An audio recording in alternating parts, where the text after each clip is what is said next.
Hi, dear viewers and listeners. Today I am back with another interesting story.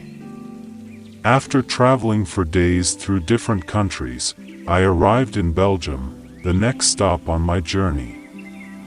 Green fields and picturesque villages that I had heard so much about.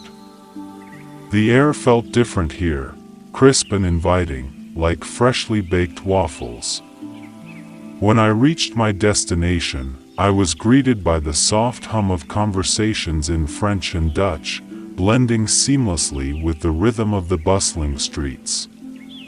Belgium, with its rich history and vibrant charm, was everything I had imagined and more, and I couldn't wait to explore. Today I am with you with a new story from Belgium.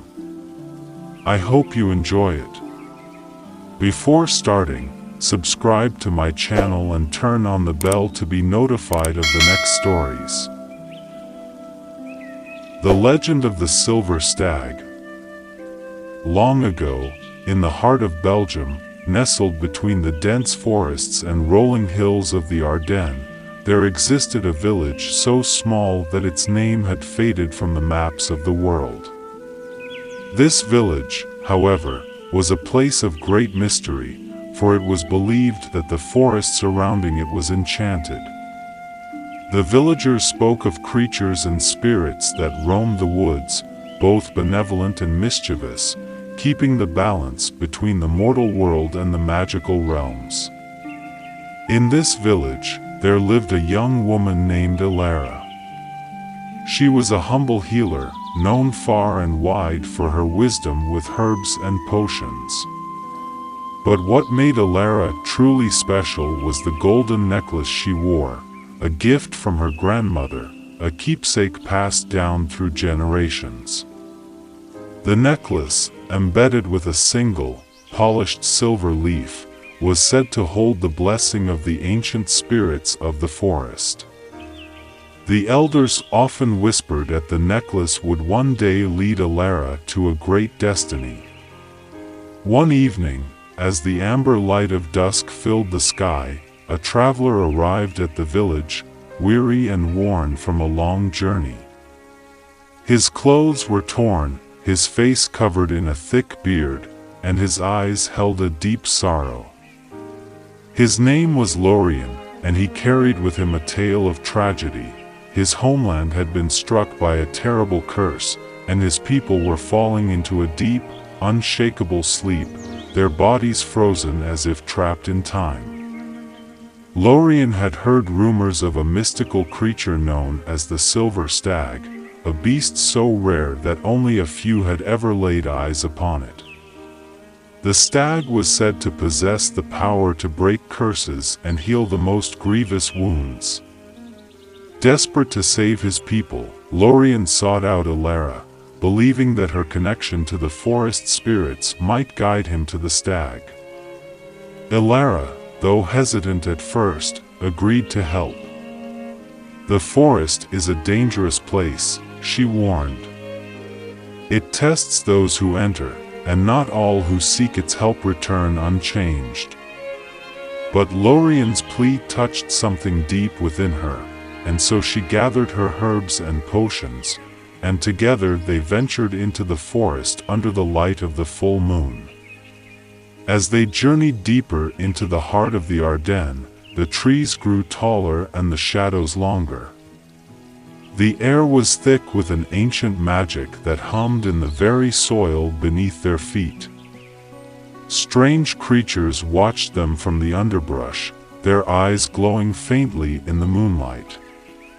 The path seemed to twist and change, as if the forest itself were alive and aware of their presence. After days of travel, they reached a clearing unlike any Elara had ever seen.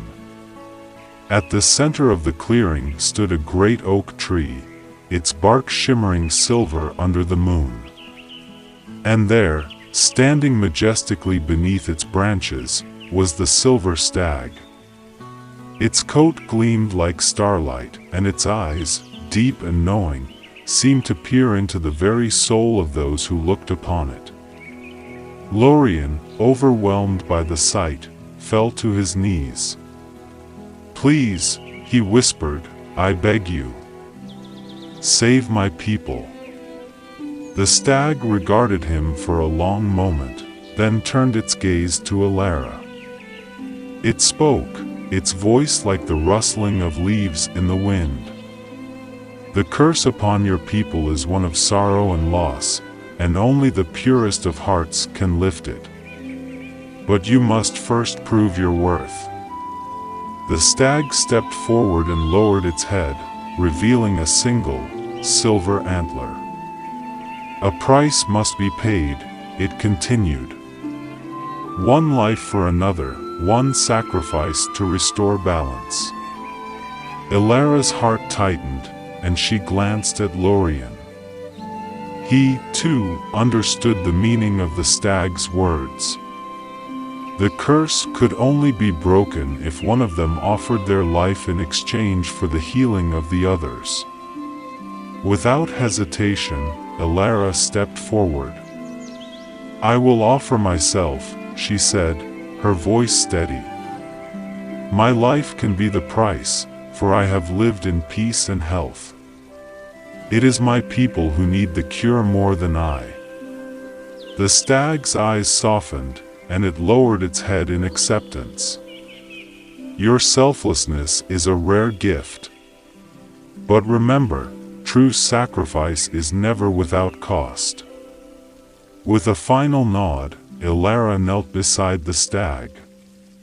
As she touched the silver antler, a surge of magic flowed through her, lifting her body into the air. The forest seemed to pulse with energy, and a radiant light enveloped her. When the light faded, Alara was gone, her form transformed into a brilliant silver leaf that danced in the wind. The stag turned and bounded into the forest, vanishing into the mist. Lorien, now alone in the clearing, felt a weight lift from his heart. He returned to his homeland, where he found his people awake, their sleep broken. The curse had been lifted, and they were free. Years passed, and Lorien would often return to the village in the Ardennes, where Alara had lived. He would sit beneath the great oak tree, where the silver stag had first appeared, and he would feel the faint touch of a melody on the wind, the whisper of a voice, soft, like a song carried from across time. And so, the legend of the silver stag lived on, whispered through the generations, a tale of love, sacrifice, and the magic that exists between the realms of the living and the divine. True sacrifice requires no reward, but in giving selflessly, we often find our spirits entwined with something greater than ourselves. Don't forget to like and comment. You say the next destination. Be in the shelter of wisdom.